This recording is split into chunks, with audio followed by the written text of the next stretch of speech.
आप प्राणायाम के अभ्यास से कर सकते हैं खांसी से लेकर कैंसर जैसी खतरनाक बीमारी तक का इलाज। प्राणायाम ये शब्द एक छोटा सा शब्द लगता है क्योंकि इसे हम कई बार सुन चुके हैं, और जिन चीजों को हम कई बार सुन चुके होते हैं उसे बिना जाने तो हम उसकी गुणवत्ता को समझ नहीं पाते। प्राणायाम में बहुत सी क्रियाएं हैं, लेकिन मैं क्रिया योग को सबसे शक्तिशाली क्रिया मानता हूँ। प्राणायाम के विज्ञान को समझने के लिए सबसे पहले हमें इस शब्द को यानी प्राणायाम को समझना होगा, क्योंकि होता है ना, आज की नई जनरेशन ज्यादातर हिंदी के शब्दों को नहीं जानती, और अगर कुछ जानते भी हैं तो बहुत कम जानते हैं। आज तक इस पृथ्वी पर महर्षि पतंजलि से बड़ा कोई योगी नहीं हुआ जिन्होंने योग को बड़ी गहराई से एक्सप्लेन किया है। और महर्षि पतंजलि जब प्राणायाम की व्याख्या करते हैं तो कहते हैं प्राण को धारण करने की शक्ति और विधारण करने की शक्ति। मतलब जब आप चाहो तो प्राण को भीतर लेते हैं और जब चाहो तो उसे बाहर फेंक देते हैं। Whenever you want to throw out your प्राण out of the body and whenever you want withdraw back your प्राण in your body, that is called प्राणायाम। इसका सीधे शब्दों में मतलब है लाइफ एनर्जी यानी प्राण पर आयाम यानी कंट्रोल करना। अगर कोई व्यक्ति लाइफ एनर्जी पर कंट्रोल गेन कर लेता है तो समझो वह प्राणायाम में निपुण हो गया। लाइफ एनर्जी संसार की सबसे बड़ी शक्ति है। इसके बाद एक ही शक्ति बचती है, वो परमात्मा की शक्ति है, फिर उसके आगे कुछ नहीं। और इसलिए भारतीय ऋषि मुनियों में अथर्ववेद में कहा है ये जो प्राण की शक्ति है, इस शक्ति के अधीन सब कुछ है। नमो तस्से प्राणाय, इस शक्ति को हम नमन करते हैं। इस विश्व की जितनी भी शक्तियां हैं, अब वो चाहे इलेक्ट्रिसिटी हो, मैग्नेटिज्म हो, या ग्रेविटेशन की फोर्स हो, या फिर डिफरेंट प्लैनेट्स को चलाने वाली जो भी फोर्सेस हैं, हमारे सौर मंडल को चलाने वाली जो फोर्स है, ये सब प्राण के अधीन होकर कार्य करती हैं। इनफैक्ट इतना ही नहीं, सूर्य की जो शक्ति है वो भी प्राण के अधीन होकर कार्य करती है। अगर कोई साधक प्राण पर संयम पा लेता है, when you can gain ability to stop your breathing process, it means you are a master pranayama. Breathing process को कंट्रोल करने का मतलब होता है ऑलमोस्ट अपने शरीर के सभी सिस्टम को कंट्रोल करना। आप अपने बॉडी के किसी भी मेटाबॉलिक फंक्शन को कंट्रोल कर सकते हैं। एक तरह से यह प्राणायाम है, और इसके कितने बेनिफिट हैं, कितनी सिद्धियां, कितनी शक्तियां, इनके बारे में बता पाना थोड़ा मुश्किल है। लेकिन यह भी सच है, जो व्यक्ति साइंटिफिक बुद्धि वाले हैं वो प्राणायाम की शक्ति को नहीं समझ सकते जब तक कि वो प्राणायाम का स्वयं अभ्यास ना कर लें।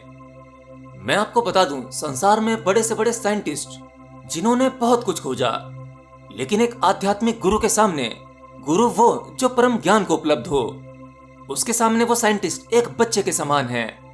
क्योंकि एक वैज्ञानिक भौतिक तौर पर जो भी डिस्कवर करता है वह बहुत क्षुद्र सा है, छोटा सा है। आप इसे ऐसे भी समझ सकते हैं, एक जवान लड़का लड़की जब प्रेम में पड़ते हैं तो उनके भीतर एक नए आयाम का जन्म होता है, उनकी एक अलग ही दुनिया बन जाती है। वह एक दूसरे के बारे में दिन रात सोचते हैं, उनके लिए बाहरी रूप से और भीतर से कुछ बदल जाता है। ठीक उसी प्रकार से प्राणायाम एक यौगिक प्रेम है। हाँ, एक योगी के लिए प्राणायाम ही प्रेम है। आप इसे ऐसे समझो, प्रेमी प्रेमिका जब एक दूसरे के प्रेम में पड़ते हैं तब वह अपना समय एक दूसरे के साथ देना चाहते हैं। उन दोनों के अलावा वहां कोई तीसरा नहीं होना चाहिए, कोई भी डिस्टरबेंस नहीं होनी चाहिए। प्रेमी प्रेमिका केवल एक दूसरे को देखते रहें और कहीं दूर खो जाएं। एक प्रकार प्रेमी प्रेमिकाओं के लिए ध्यान है, क्योंकि इसके अलावा उन्हें कुछ सूझता ही नहीं है। और जिन लोगों ने पहला प्यार किया होगा वो जानते होंगे। तो मतलब जब कभी आपके जीवन में ऐसी सिचुएशन आती है कि आप अपना समय अपने प्रेम को देना चाहते हैं, अब आपके लिए एक दूसरे से बड़ा और एक दूसरे से इंपॉर्टेंट इस दुनिया में कुछ नहीं है। एक दूसरे की कंपनी एंजॉय करते हैं। उसी तरह एक योगी उस परमात्मा की कंपनी एंजॉय करता है, उस प्रेम को एंजॉय करता है। एक योगी भी सांसारिक डिस्टरबेंस नहीं चाहता। वो नहीं चाहता कि समाज का कोई व्यक्ति या समाज की कोई भी घटना उसे प्रभावित करे। वो उस ईश्वर के प्रेम में खो जाना चाहता है। और इसीलिए एक योगी संसार से कटने लगता है, समाज सोसाइटी से कटने लगता है, घर परिवार रिश्तों से दूरी बनाने लगता है, क्योंकि उस योगी को संसार की ये सभी चीजें और सांसारिक लोग उसके और उसके परमात्मा के प्रेम में बाधा बनते हैं। इसीलिए अगर किसी बच्चे में एक योगी सन्यासी वाले गुण आने लगे तो उसके खुद के घर वाले बड़ी आशा भरी नजरों से देखते हैं, एक चिंता का विषय समझते हैं। बिल्कुल वैसे ही जैसे किसी बच्चे को प्रेम हो जाता है तब भी उसके घर वाले चिंता में पड़ जाते हैं। मतलब ये समाज आपको जीने कैसे भी नहीं देगा। तो जब कोई व्यक्ति ध्यान करके उस परमात्मा से संबंध बनाना चाहता है, तो ऐसे में साधक को उसकी इंद्रियां डिस्ट्रैक्ट करती हैं। वो कंटिन्यूसली ब्रेन को रिपोर्टिंग करके अपने आप को एक्टिव रखती हैं, और जिसकी वजह से आपका मन कभी शांत हो ही नहीं पाता। और अगर आपका मन शांत नहीं होगा तो आपकी चेतना सुपर कॉन्शियस माइंड में जा ही नहीं पाएगी। तो नॉर्मली आपकी बॉडी एक्टिव है, माइंड एक्टिव है, आपकी इंद्रियां एक्टिव हैं, तब आप अपने भीतर स्वयं की यात्रा में प्रवेश नहीं पा पाते। मतलब ये, जब सब कुछ बाहरी तौर पर एक्टिव है तो आपका प्रवेश आपके भीतर नहीं होगा। लेकिन प्राणायाम की महिमा का क्या कहना। जब कोई साधक प्राणायाम करता है तब उसका शरीर और मन इतना शांत होने लगता है, तो वह साधक बिना किसी इंटरप्शन के अपने भीतर प्रवेश पा लेता है। तो जो व्यक्ति प्राणायाम में मास्टरी कर लेता है, तब वो चाहे जितनी देर समाधि में रह सकता है, और साथ ही साथ वह व्यक्ति संसार के सभी कर्तव्यों का पालन भी करता है।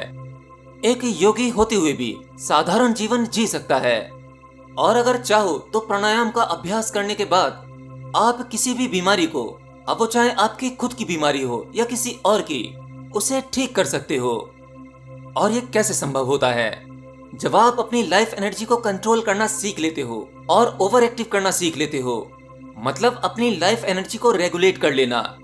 जब चाहो तो उस लाइफ एनर्जी को अपनी बॉडी में तेज कर देना, चाहो तो स्लो कर देना। और इतना करने के बाद आप जान लेते हो कि लेवल ऑफ वाइब्रेशन एनर्जी आपको किस प्रकार करनी है।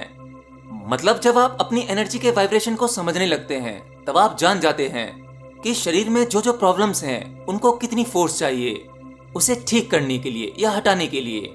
आपके शरीर में कोई भी बैक्टीरिया है, किसी भी प्रकार का इन्फेक्शन अगर आपकी बॉडी में है, तो आप अपनी उस लाइफ एनर्जी से उसको वहीं नष्ट कर सकते हैं। आसान भाषा में कहूँ, अगर आप प्राणायाम कर रहे हैं और इसे रोजाना करते हैं, धीरे धीरे इसमें निपुण हो रहे हैं, उसके बाद किसी भी प्रकार का बैक्टीरिया, कोई भी माइक्रोब, कोई भी वायरस आपकी बॉडी में सरवाइव कर ही नहीं सकता।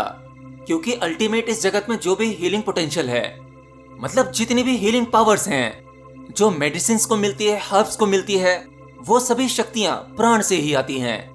मतलब इस जगत में जितनी भी दवाएं हैं, उन दवाओं की जो गुणवत्ता है, जो हीलिंग एबिलिटी है, असल में वो प्राण एनर्जी ही है। इसीलिए प्राण को अल्टीमेट हीलिंग टेक्निक कहा गया है। तो जब शरीर में प्राण का प्रभाव बढ़ता है, तब आपकी बॉडी डिटॉक्सिफाई होती है, नेचुरली हीलिंग पोटेंशियल बढ़ने लगती है। और जब आप प्राणायाम पर कंट्रोल गेन कर लेते हो, तो आपको अपने शरीर के जिस भी अंग में प्राण का प्रभाव थोड़ा कम लगता है, तब आप अपने प्राण को उस अंग में भेज करके किसी भी बीमारी, किसी भी डिसीज के बैक्टीरिया को, कोई भी वायरस को अपनी उस एनर्जी से नष्ट कर सकते हो। और आपके बॉडी का जो इम्यून सिस्टम है वो हाईएस्ट लेवल पर परफॉर्म करने लगता है। इसीलिए कहते हैं प्राणायाम रोग नाशनम, प्राणायाम से सभी रोग नष्ट हो जाते हैं।